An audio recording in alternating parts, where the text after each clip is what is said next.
Those of you that watch my channel know I'm really hard on my Kyosho Raider. I've had this thing above 60 miles an hour and also just thrashed it off-road. And over time, from different rollovers and different issues I've had, I've done some damage to these Kyosho shocks, and it's pretty difficult to find parts for them. I've not only broken the sleeves here that hold the springs in place at the appropriate tension, but I've also broken off the what's it called, the end link or whatever it is that secures the bottom of the shock to the suspension arm. So I went online and I believe I found the appropriate Kyosho part to fix your gold shocks, probably your platinum shocks as well, and maybe some other Kyosho shocks in addition to those. I'm gonna go ahead and give this a shot and see if these parts work, and if they do, might help a lot of you guys out that have some old Kyosho gold shocks that have some brittle plastic accessories on them that need to be replaced. Alright, so first let's start off and see if this broken shock collar can be replaced by one that comes with a new kit here. They look definitely a little different, but the diameter looks really close, so let me go ahead and give this a shot. Okay, so I did not cinch it down completely, but I cinched it down enough so it's ready to be tightened. And here comes the moment of truth. Will it fit?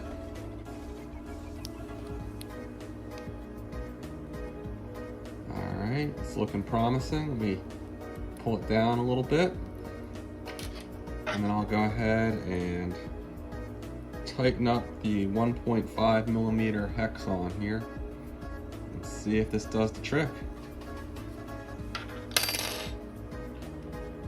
Alright, I'm going to go about this in a little different way. I'm going to take off the bottom piece here.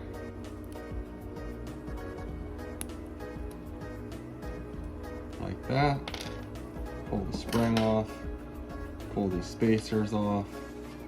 And see why I'm having some troubles here. Might just pull this off completely and take care of it right off the shock.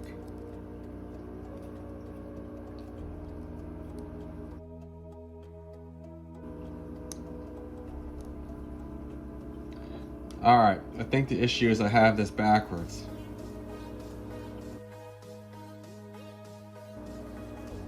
Alright, so with these shock collars, what I didn't notice is the smaller thickness portion over here is not threaded. This portion is threaded. So I think I was going about this backwards.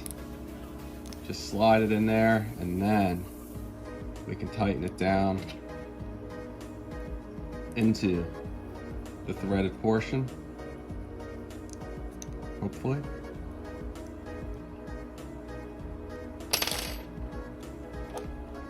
Now I can slide this up the body of the shock.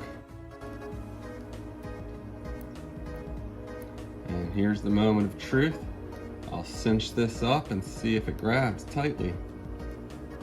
Nice, there it is. Now obviously I'm gonna need to go ahead and remove this end link piece here and see if the new one will thread on there.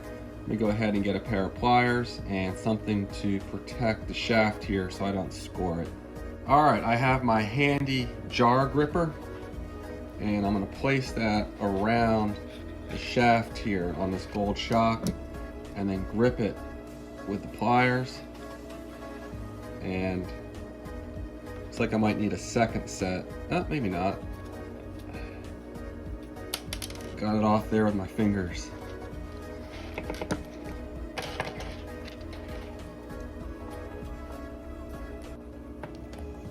Alright, now let's see. Will this fit? Oh, I think it's looking promising.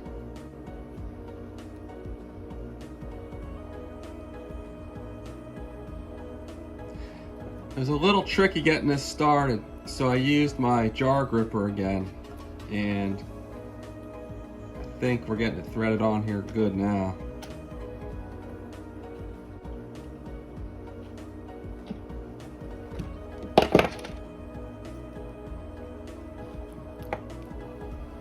Very nice. Now, since I have the ability to adjust the spring tension with the collar, I'm no longer going to need to use those janky spacers I had on there. So I'm going to go ahead and put the spring back on here. And I don't need to replace this bottom piece here, but I might as well try one of these new pieces to make sure it works.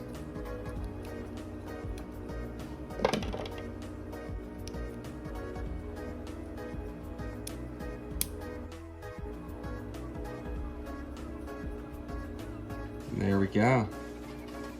I'd say that looks about as good as new. Sweet. Let me go ahead and get this thing mounted back on the car. Alright, one thing I'm kind of learning as I go here.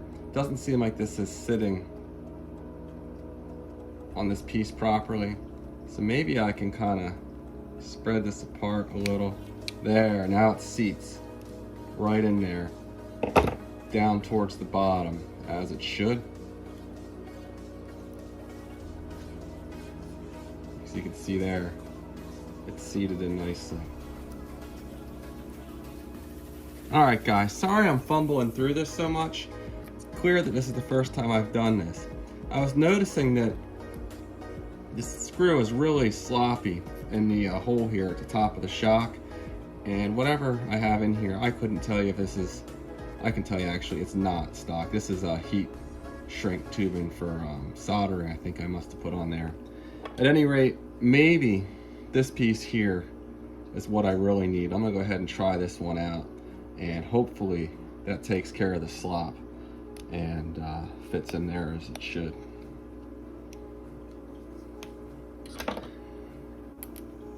Oh, look at that. So much better, like a glove. Slides right in there, and let me cinch this right back on here. As I was working on this, I noted the old end link had a ball in there, and this is actually a little sloppy down here at the bottom. So that ball, hopefully it'll fit. Let's see.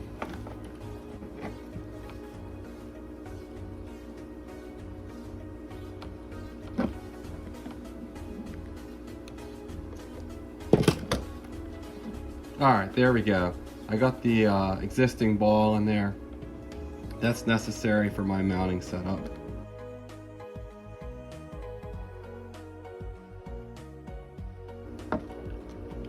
All right, let me know in the comments. I think that's actually the correct way to do it. I have a little bit of space there now, and the spacer does stick out here by the washer a little bit, so hopefully that's the right way. I don't know if it makes much difference, honestly, but tighten this in a little more. I think that'll work nicely. All right, let me go ahead and start on the other side. And looking at the one on this end, looks like I forgot the spacer on the other side, so I'll pop that in there and get things back together. All right, let's get this little spacer down there like it's supposed to be. I have redone this about, I don't know, 3 different times. Hopefully it'll keep you from having to do it so many. And one other little tip I can give you is, got to make sure you mount this the correct way. I did the one over here incorrectly, and you can see the little groove here that the spring's supposed to seat on. I put it up and not down. I wasn't paying attention. This one is oriented the correct way.